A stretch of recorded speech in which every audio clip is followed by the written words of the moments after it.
മറ്റുള്ളവരുടെ കുടുംബജീവിതം നന്നാക്കാൻ വേണ്ടി ഇറങ്ങിത്തിരിച്ച രണ്ട് ദമ്പതികൾ, അവരുടെ കുടുംബജീവിതമാണ് ഇപ്പോൾ സോഷ്യൽ മീഡിയയിലെ ചർച്ച. കുറേ ദിവസമായിട്ട് ഇത് തന്നെയാണ് ചർച്ച ചെയ്തുകൊണ്ടിരിക്കുന്നത്. ട്രോളൊക്കെ ഇറങ്ങിയിട്ടുണ്ട് അതുമായിട്ട് ബന്ധപ്പെട്ട്. ഇവരുടെ കൂടെ, ഇവരുടെ ഫാമിലിയുടെ കൂടെ ഉയർന്നു കേൾക്കുന്ന ഒരു പേരാണ് അജ്മൽ എന്നൊരു പേര്. ഈ അജ്മലിന് ഇവരുടെ കുടുംബമായിട്ട് അല്ലെങ്കിൽ ഈ ഒരു പ്രശ്നമായിട്ട് എന്താ ബന്ധം? അജ്മലിന് ബന്ധമെന്ന് വെച്ചാൽ അജ്മലിൻ്റെ ഇപ്പോൾ സോഷ്യൽ മീഡിയയിലൊക്കെ അജ്മലിൻ്റെ ഇൻ്റർവ്യൂ ഒക്കെ ഉണ്ടല്ലോ. അജ്മൽ ഇപ്പോൾ രണ്ട് പേര് തമ്മിൽ, ഭാര്യയും ഭർത്താവും, അവർ തമ്മിൽ പ്രശ്നമാണ്. അപ്പോൾ ആ പ്രശ്നത്തിൽ സാധാരണഗതിയിൽ ഇടപെടുന്നത്, ആ പ്രശ്നം പരിഹരിക്കണം എന്ന് തോന്നി ഇടപെടുന്നത് ഒന്നുകിൽ ഏറ്റവും അടുത്ത ബന്ധുക്കൾ ഇടപെടും, അല്ലെങ്കിൽ കൗൺസിലിങ്ങിന് പോകുന്നതിന് സുഹൃത്തുക്കളുണ്ടെങ്കിൽ അവർ തമ്മിൽ സംസാരിച്ച് തീർക്കാൻ ശ്രമിക്കും. ഈ അജ്മൽ അവിടുത്തെ ഡ്രൈവറായിരുന്നു. അപ്പോൾ ഡ്രൈവറായ ഒരാളാണ് ഇവരുടെ പ്രശ്നത്തിൽ വന്ന് വളരെ ആധികാരികമായി ഒരു പക്ഷത്ത് നിന്നുകൊണ്ട് സംസാരിക്കുന്നത്. അപ്പോൾ അജ്മലിന് അങ്ങനെ പറയാൻ എന്താണ് അവകാശം എന്ന് താഴെ കമൻറ്റുകളൊക്കെ വരുന്നുണ്ട്. നീയാണ് ഇതിനകത്ത് ഇടപെട്ട് ഈ പ്രശ്നം വഷളാക്കുന്നതെന്ന് പറയുന്നുണ്ട്. ഇവരൊരു ട്രസ്റ്റ് രൂപീകരിക്കുന്നു. ഈ മാരിയോ ജോസഫ് പറഞ്ഞത് പ്രകാരം ഇദ്ദേഹം ഒരു വീട് വെച്ച് കൊടുക്കുന്നു. അപ്പോൾ വീട് വെച്ച് കൊടുത്തപ്പോൾ അജ്മൽ അന്ന് കൂടെയുണ്ട്. അജ്മൽ സാംസൺ എന്നാണ് ഇപ്പോഴത്തെ പേര്. അജ്മൽ പഴയ പേരാണ്. പറഞ്ഞു, നമുക്ക് കൂടുതൽ ആളുകൾക്ക് നന്മ ചെയ്യണം എന്ന് അജ്മൽ പറയുന്നു. മാരിയോ ജോസഫിനെ ഉപദേശിക്കുന്നു. അങ്ങനെ അതിനു വേണ്ടിയിട്ട് ഒരു ട്രസ്റ്റ് ഉണ്ടാക്കാം, കൂടുതൽ വീടുകളൊക്കെ വെച്ച് കൊടുക്കാം, സഹായം ചെയ്യാൻ വേണ്ടിയിട്ട് ഒരു ട്രസ്റ്റ് ഉണ്ടാക്കണം. അങ്ങനെ ട്രസ്റ്റ് ഉണ്ടാക്കുന്നു. ട്രസ്റ്റ് ഉണ്ടാക്കുന്ന കാര്യങ്ങളൊക്കെ അജ്മലാണ് ചെയ്ത്. ഇത് മാരിയോ ജോസഫ് പറയുന്ന കാര്യമാണ് ഞാൻ ഈ പറയുന്നത്. അങ്ങനെ ട്രസ്റ്റ് ഉണ്ടാക്കി ഈ ട്രസ്റ്റ് രൂപീകരിക്കാൻ തുടങ്ങുന്ന സമയത്ത് 3 പേര് വേണം. ഒന്ന് മാരിയോ ജോസഫ്, പിന്നെ അദ്ദേഹത്തിൻ്റെ ഭാര്യ ജിജി മാരിയോ, മൂന്നാമത് ആളെന്ന് പറയുന്നത് അജ്മൽ.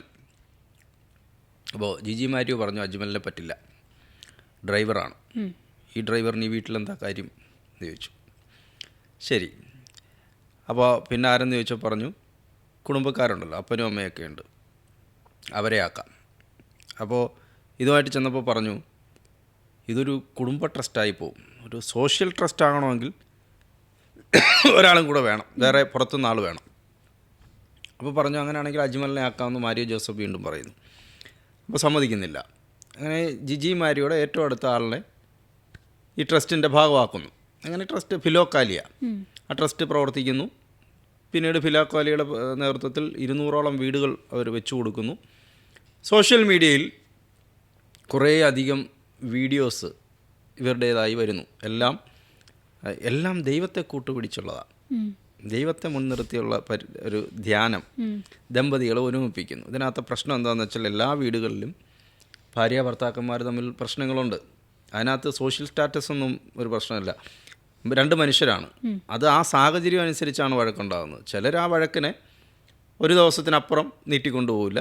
ചില ആളുകൾ നിരന്തരം അതിൻ്റെ തുടർച്ചയായിട്ട് വഴക്കുകൾ ഇങ്ങനെ നടന്നുകൊണ്ടേയിരിക്കും. അവർ പിന്നെ ചെയ്യുന്ന ഒന്നുകിൽ അവർ ഡിവോഴ്സ് വാങ്ങിച്ചു പോകും, അല്ലെങ്കിൽ ഇങ്ങനെ കലഹിച്ച് ആരെങ്കിലും ഒരാൾ തീരും. അങ്ങനെയാണ്. ഇവിടെ എന്താണ് പ്രശ്നമെന്ന് ചോദിച്ചാൽ ജിജി മാരിയോയും മാരിയോ ജോസഫും തമ്മിൽ വഴക്കുണ്ടാകുന്നു. അവർ വഴക്കുണ്ടാകുമ്പോൾ അവരുടെ പഴയ ക്ലിപ്പുകളൊക്കെ ഇപ്പം നമ്മൾ വീണ്ടും ആളുകൾ എടുത്തിടുകയാണ്.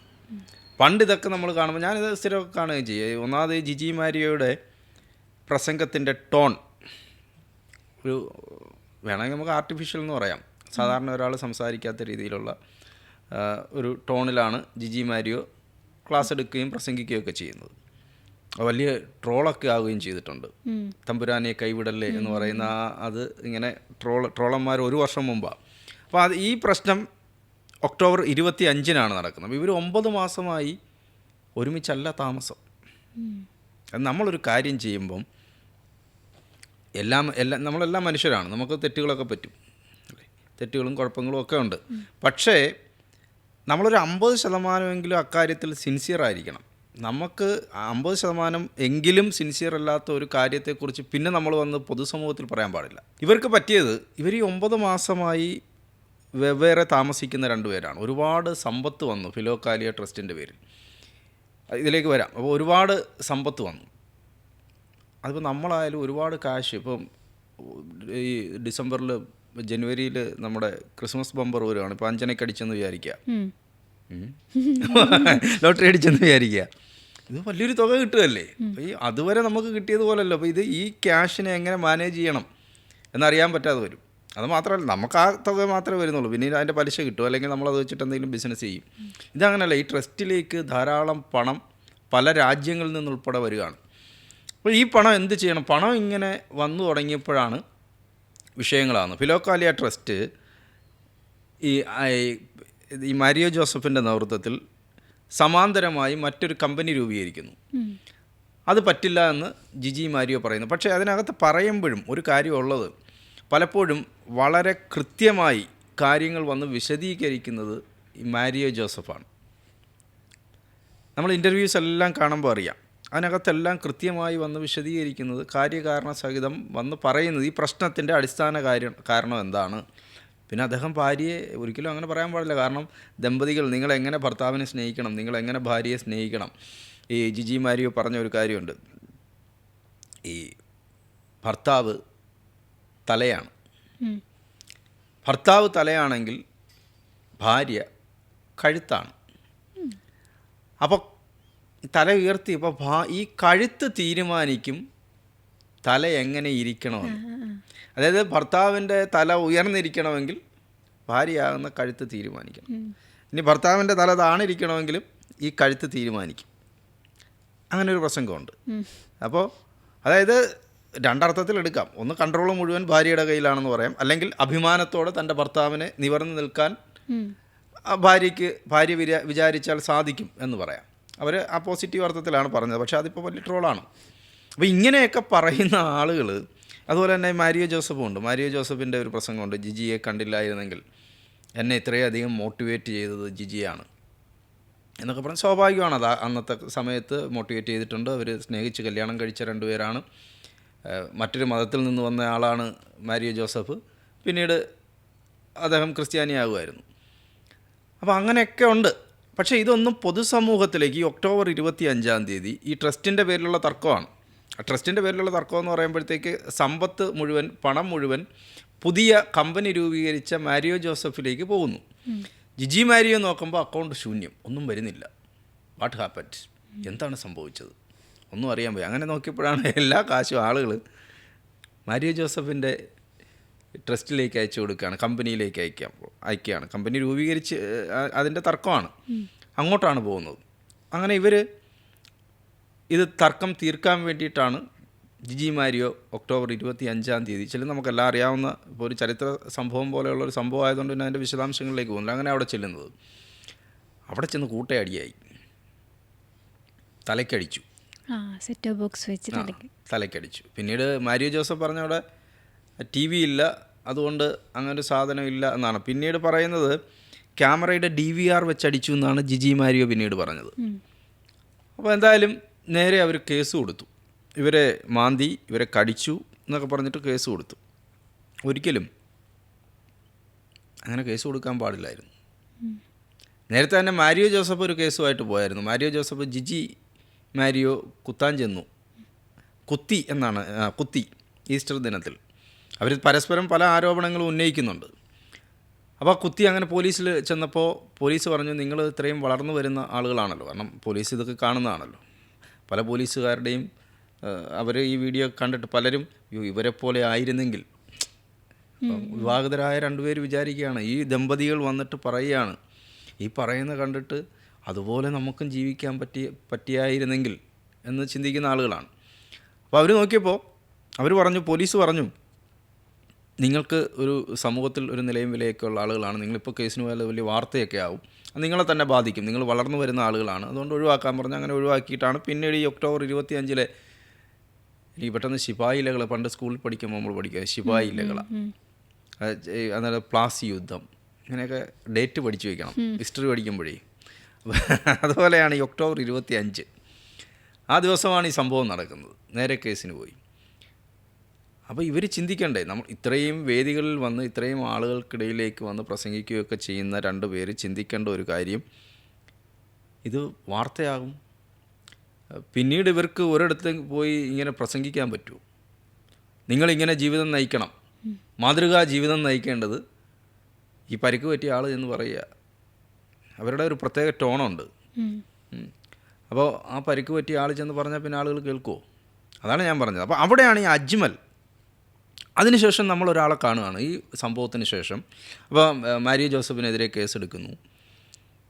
ജിജി മാരിയോ സോഷ്യൽ മീഡിയയിൽ അവരുടെ FB പേജിൽ പലവിധ പോസ്റ്റുകളുമായി നിറയുന്നു, പല വീഡിയോസ് വരുന്നു. സത്യം പറഞ്ഞാൽ ഇത്രയും ഹൈറ്റിൽ നിന്ന് മറ്റുള്ളവർക്ക് ദാമ്പത്യ ജീവിതത്തെക്കുറിച്ച് ദൈവത്തെ സാക്ഷി നിർത്തി എങ്ങനെയാണ് നന്നായി നിങ്ങൾ ദാമ്പത്യ ജീവിതം നയിക്കേണ്ടത്, അടിസ്ഥാനപരമായി എങ്ങനെ ഒരു കുടുംബത്തെ നയിക്കണം എന്ന് പഠിപ്പിക്കുന്ന അല്ലെങ്കിൽ പറയുന്ന അവരുടെ ചിന്തകൾ മറ്റുള്ളവരിലേക്ക് അവർക്ക് ഒരുപാട് വേദികൾ കിട്ടുകയും ചെയ്തു. ക്ഷേത്രങ്ങളിലും ഒക്കെ എല്ലായിടത്തും പോയി പ്രസംഗിക്കുകയൊക്കെ ചെയ്തു. അങ്ങനെയുള്ള രണ്ടുപേര് പിന്നീട് പരസ്പരം ആരോപണങ്ങൾ ഉന്നയിക്കുന്നു, പല വീഡിയോ ലീക്കാവുന്നു, അതിൻ്റെ ഓഡിയോ ക്ലിപ്പുകൾ ലീക്കാവുന്നു. അത് ശരി, എന്നിട്ട് നമ്മളെ ക്ലാസ് എടുത്ത് നന്നാക്കാൻ വന്നത് എന്ന് നമ്മൾ ചിന്തിക്കും. അപ്പോഴാണ് വേറൊരാൾ ഒരു ഇൻ്റർവ്യൂ ഒക്കെ ആയിട്ട്, അതാണ് അജ്മൽ സാംസൺ പറയുന്നത്, ചേച്ചി നന്നായിട്ട് വാ നമുക്ക് ആലോചിക്കാം എന്ന് ആ അജ്മൽ വന്ന് പറയുകയാണ്. ഇല്ല, മറ്റേ സിനിമയിൽ ചോദിച്ച പോലെ അജ്മലിന് എന്താ കാര്യം അങ്ങനെ പറയാൻ? ഉത്തരവാദിത്തപ്പെട്ട ഒരാൾ വന്ന് പറയാൻ. പോട്ടെ, മാരിയോ ജോസഫിൻ്റെ ഒരു വീഡിയോ ഇന്നലെ ഞാൻ കണ്ടു. മാരിയോ ജോസഫ് പറയുന്നത് ഒരുമിച്ച് ജീവിക്കാൻ സാധ്യത ഇനിയും അതിൻ്റെ ഒരു സാധ്യത ഇല്ലാതില്ല, തിരുത്തി വന്നാൽ ഒരുമിച്ച് ജീവിക്കാം എന്ന് മാരിയോ ജോസഫ് പറയുന്നുണ്ട്. പക്ഷേ ഈ ജിജി മാരിയോ ഞാൻ നേരത്തെ പറഞ്ഞ പോലെ ഇതിനെ കൃത്യമായൊരു ഉത്തരം പറയുന്നില്ല. ആകെ പറഞ്ഞത് ഈ അജ്മൽ ഉൾപ്പെടെയുള്ള ആളുകളാണ് ഇതിൻ്റെ പിന്നിൽ.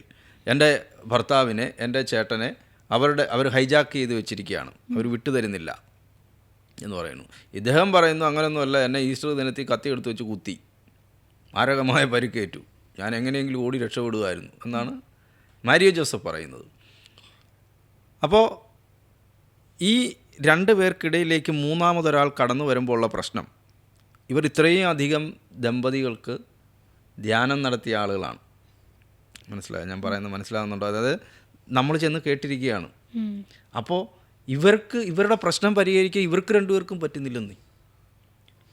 ഈ മൂന്നാമത് വന്ന ഈ മാരിയോ ജോസഫ് പറഞ്ഞ പോലെ ആൻ്റണി പെരുമ്പാവൂർ മോഹൻലാലിൻ്റെ ഡ്രൈവറായിട്ട് വന്നപ്പോഴല്ലേ അദ്ദേഹം ജീവിതത്തിൽ രക്ഷപ്പെട്ടതെന്നൊക്കെ പറയുന്ന പോലെ, അങ്ങനെയാണോ ആൻ്റണി പെരുമ്പാവൂറായിട്ടാണോ ഈ അജ്മലിനെ ഉപമിക്കുന്നത്?